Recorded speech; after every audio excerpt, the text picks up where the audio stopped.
que rendre un salut n'a jamais écorché la bouche. Il fait chaud dehors, hein?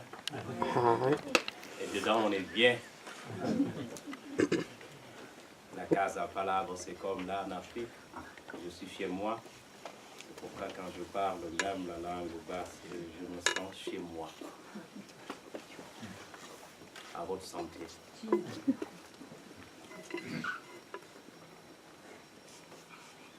Quand je bois de l'eau, moi je pense à ma mère. Ma mère, je l'appelle gardienne de vie. Toi qui m'as porté dans ton ventre, ventre rempli de vie, ventre rempli d'eau, l'eau dans laquelle je me suis baigné 9 mois, dans le ventre de ma mère, 9 mois dans l'eau de ma mère. Et cette eau m'a accompagné et a facilité ma vie sur terre. Mon arrivée sur cette terre aussi a besoin de l'eau pour continuer à nous nourrir, aider nos enfants à grandir. Du jour au lendemain, sa seule et unique pensée, ma mère, c'est est-ce qu'il va y avoir de l'eau à boire pour toute la famille? Je la retrouve dans une bouteille. À votre santé. Et merci à toi, ma mère, gardienne de vie. Elle me disait toujours, avant de parler, écoute d'abord la parole du silence. Et quand ta parole n'est pas plus importante que le silence, garde-la dans ta bouche. Elle ne pourrait jamais la langue. Disait ma grand-mère.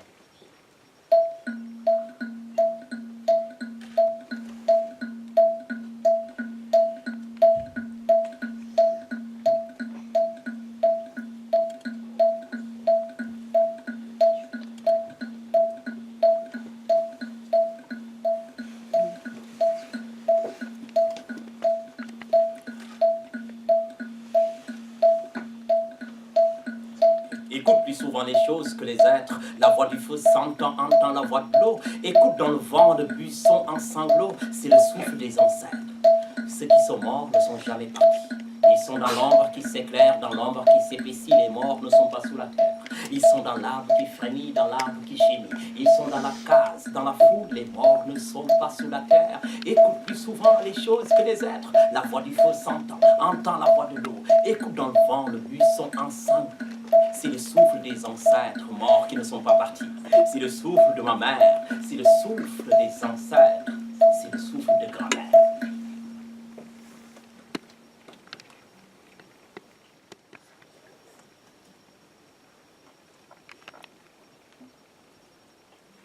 Là-bas. Là-bas, au Sénégal, existe un vaste terrain à côté d'un grand fleuve. Et à cet endroit-là, le fleuve est large. Son eau noire et coule avec force. Veuve, des hippopotames et des crocodiles vivent sur ces rives. À côté, juste, il y a un terrain avec des arbres plus hauts que des tours, liés entre eux par des lianes. On les appelle les baobabs. Là-bas, c'est la forêt sacrée. Personne n'y va jamais, pas même y ramasser du bois mort. Parce que c'est là où se trouve le roi des génies, on l'appelle Guinarou. Guinarou est très méchant. Mais Sabounyouma, c'est un cultivateur qui a la tête très dure comme de la pierre. Il se lève un jour, il prend sa hache et décide de rentrer dans la forêt de Guinarou pour couper les arbres. Mais les villageois lui disent, mais n'y va pas, sinon tu ne vas pas revenir. Sabounyouma prend sa hache et décide de rentrer dans la forêt. Arrivé dans la forêt, Sabounyouma se met à couper les arbres. Mais à peine Sabounyouma commence à couper la première branche, une voix lui parle. Qui va là? C'est moi. C'est toi qui? Sabounyouma. Qu'est-ce que tu fais? Je suis en train de couper les arbres pour établir mon champ parce que j'en ai besoin pour mes enfants. Qui t'a donné la permission? Personne. Attends, on va venir t'aider. Des milliers de petits guinaros arrivent avec des petites haches et commencent à couper les arbres. Copite. Et à un seul clin d'œil, tous les arbres sont... Et Sabounyouma qui dit, mais ils m'ont aidé à couper les arbres. Mais les gens racontent n'importe quoi. Il est revenu au village, tout le monde est surpris de le revoir.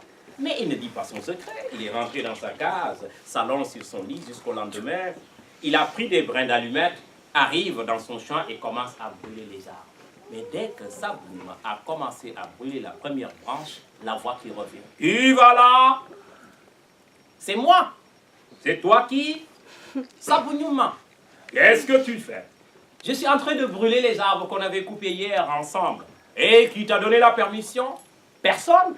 Attends, on va venir t'aider. Et des milliers de petits gnarlos arrivent avec des brins d'allumettes et commencent à brûler les arbres. Fouf, fouf, fouf, fouf, fouf, fouf, fouf, fouf, fouf. En un seul clin d'œil, tous les arbres sont... Sabounouma est revenu, mais tout le monde est surpris de le revoir, mais il ne dit toujours pas son. Il a attendu là-bas jusqu'à ce que la première averse tombe, la pluie. Et Sabounouma arrive avec une calebasse remplie de maïs et commence à ensemencer son champ. Et dès que la première graine tombe par terre, la voix qui revient. Qui va là? Qu'est-ce que tu fais? Et qui t'a donné la permission? Attends, on va venir t'aider. Et des milliers de petits gnarlos arrivent avec des calebasses remplies de maïs et commencent à ensemencer le champ. Capite, capite, capite, capite. Et en un seul clin d'œil, tout le champ est fait. Quelques jours plus tard, quelques mois plus tard, Sabounouma a eu le plus beau champ du village. Tout le monde l'envie de son champ, mais il ne dit toujours pas son. Maintenant, c'est le moment pour Sabounouma de venir protéger son champ contre les oiseaux qui viennent pour picorer le maïs. Sabounouma arrive dans son champ, ramasse des petits cailloux, commence à jeter les oiseaux qui partent, mais la voix qui revient. Qui va là? Qu'est-ce que tu fais? Et qui t'a donné la permission? Attends, on va venir t'aider. Des milliers de petits gnarlos arrivent et l'aident à chasser les oiseaux. Sabounouma faisait ça tous les jours. Voilà, un jour, il se lève, il a une petite fatigue, il appelle son enfant qui s'appelle Mamadou. Mamadou, Kai. Mamadou est venu. Il dit, écoute-moi bien, aujourd'hui, tu vas aller dans mon champ pour chasser les oiseaux. Mais tu m'écoutes bien. Parce qu'une voix va te parler. Et si la voix te parle, tu lui diras tout simplement que tu es le fils de Sabounouma. Mais mon fils ne touche à rien, d'accord? D'accord, papa. Seulement, je dis bien, Mamadou arrive, ramasse des petits cailloux, commence à jeter les oiseaux qui partent, mais la voix qui revient. Qui va là? Qu'est-ce que tu fais? Et qui t'a donné la permission? Attends, on va venir t'aider. Des milliers de petits gnarlos arrivent, l'aident à chasser les oiseaux. Il est midi, le fils de Sabounouma est fatigué, mais aussi il a une petite...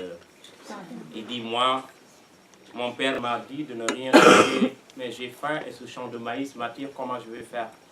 Il a réfléchi dans sa petite tête, il a trouvé une petite idée. Il dit, ah, je sais bien, je vais aller au milieu de ce champ, comme ça je vais couper un tout petit épi de maïs et mon père ne va pas s'en rendre compte. Il a fait colbotte, colbotte, colbotte au milieu de ce champ, il a coupé un tout petit épi de maïs et il l'a mangé. Mais la voix qui revient, qui va là? Qu'est-ce que tu fais? Je mange. Et qui t'a donné la permission? Attends, on va venir t'aider. Des milliers de petits gnarlos arrivent, commencent à couper, à manger, à couper, à manger, à couper, à manger, à couper, à manger, et tout le champ est dévasté. Maman qui dit, ah là, le champ de mon père est dévasté, il va me gronder. Son père s'impatiente, arrive, trouve son champ dévasté, il prend un petit bâton et commence à gronder son enfant. Oh, mais je te dis de ne rien toucher. Miaou, ah, miaou. Mais la voix qui revient. Qui va là? Qu'est-ce que tu fais? Je tape mon fils. Et qui t'a donné la permission?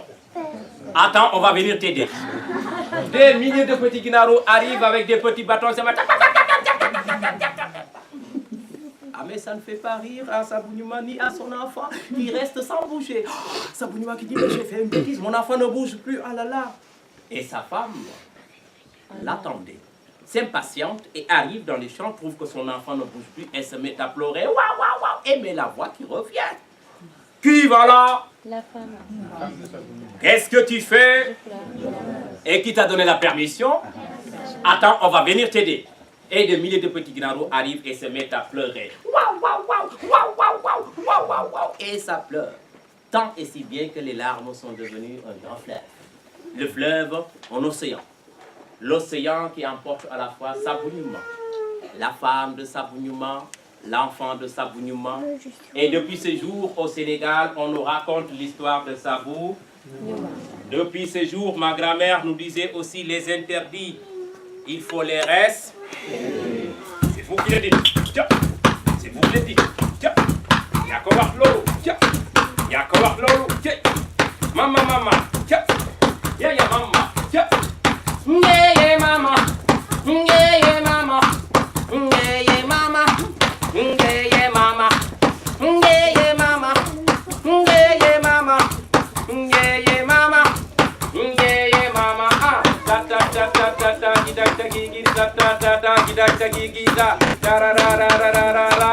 Bam. En tout cas, merci beaucoup d'avoir écouté. Un temps pour parler, un temps pour se taire. Plus le cœur grandit, moins les paroles sont utiles. Elle disait, grand-mère, chaque chose a une fin, sauf la banane qui en a deux. Merci.